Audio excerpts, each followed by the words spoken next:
नमस्कार मेरे प्यारे साथियों, मेरे आदरणीय ईपीएस 95 पेंशनर भाइयों और बहनों, आप सभी का स्वागत है।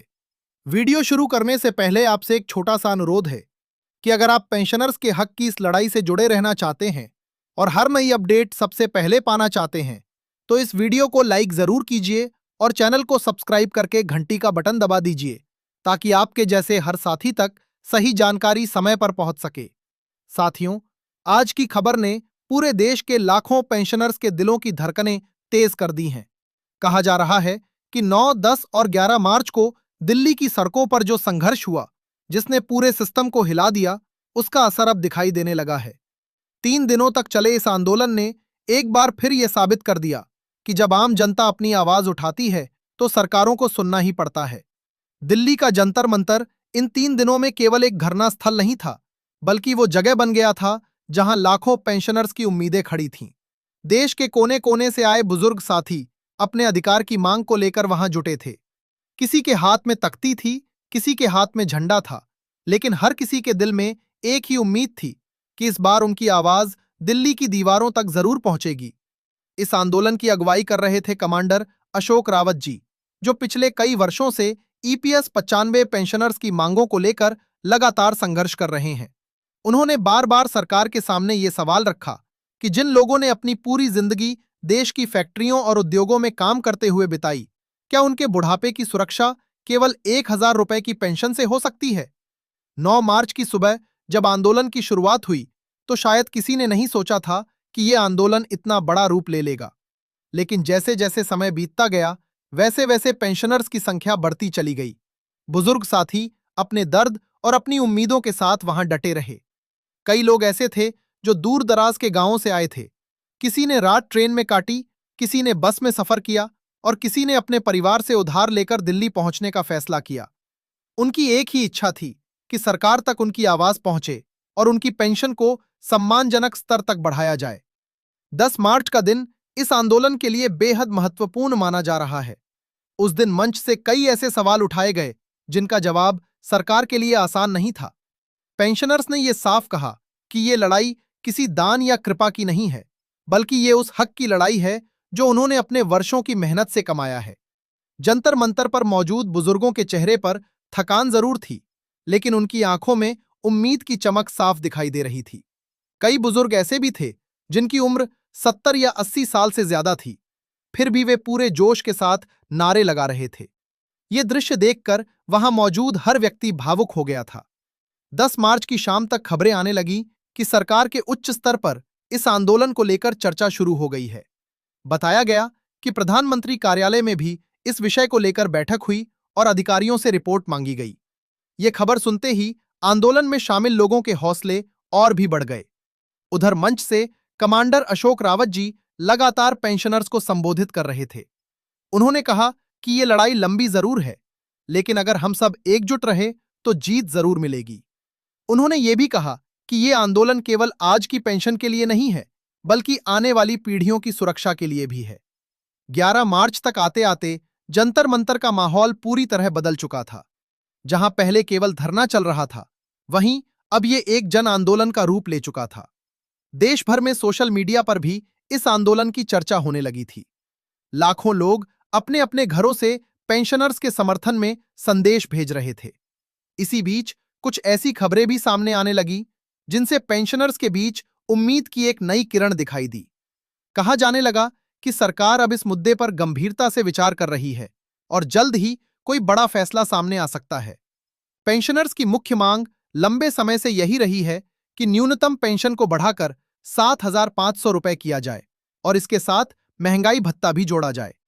उनका कहना है कि बढ़ती महंगाई के दौर में इतनी कम पेंशन में गुजारा करना बेहद मुश्किल हो गया है। दिल्ली के आंदोलन में शामिल कई बुजुर्गों ने अपनी कहानी भी साझा की।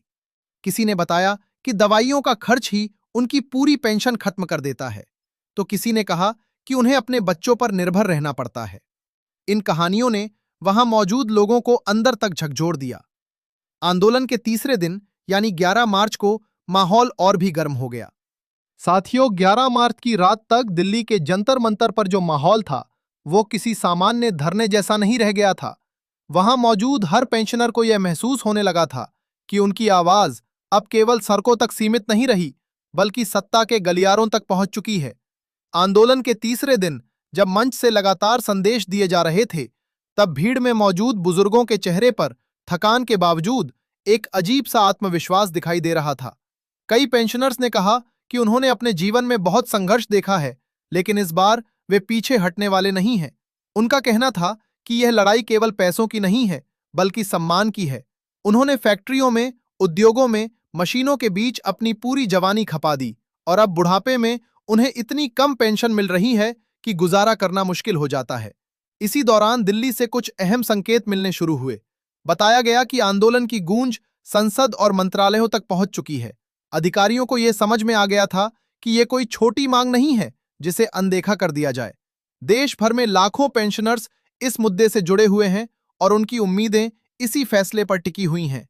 कमांडर अशोक रावत जी ने भी मंच से अपने संबोधन में बार बार ये बात दोहराई कि अगर पेंशनर्स एकजुट रहेंगे तो कोई भी ताकत उनकी आवाज को दबा नहीं सकती।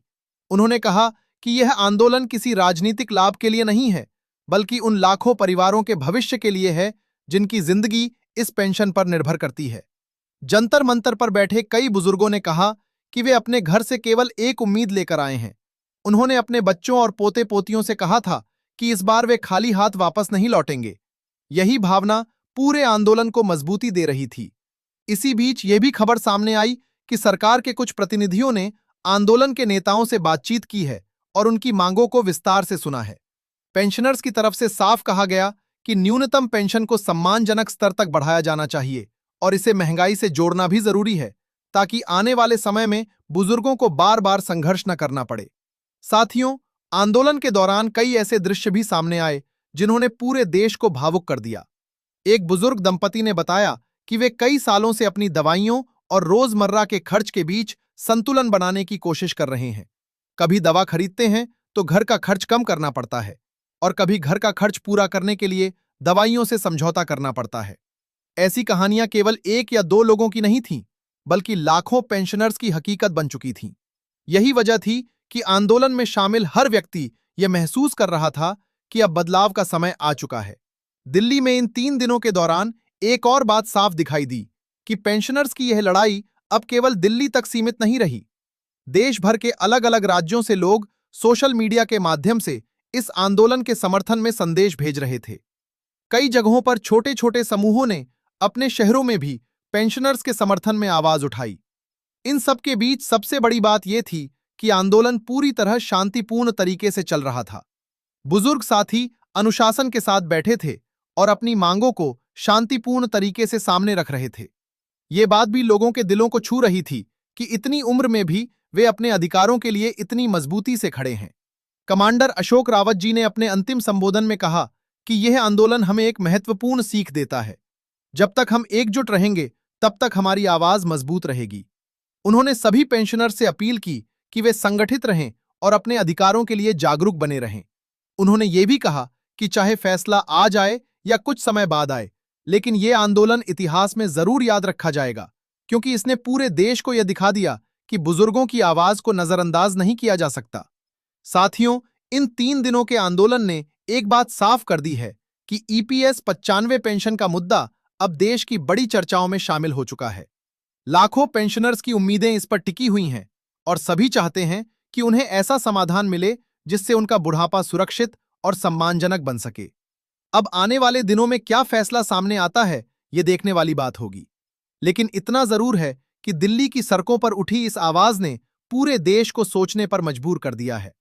और साथियों, अगर आप भी चाहते हैं कि पेंशनर से जुड़ी हर छोटी बड़ी खबर आप तक सबसे पहले पहुंचे, तो इस वीडियो को लाइक जरूर कीजिए, चैनल को सब्सक्राइब कर लीजिए और इसे अपने बाकी पेंशनर साथियों के साथ भी जरूर शेयर कीजिए, ताकि हर व्यक्ति तक सही जानकारी पहुंच सके।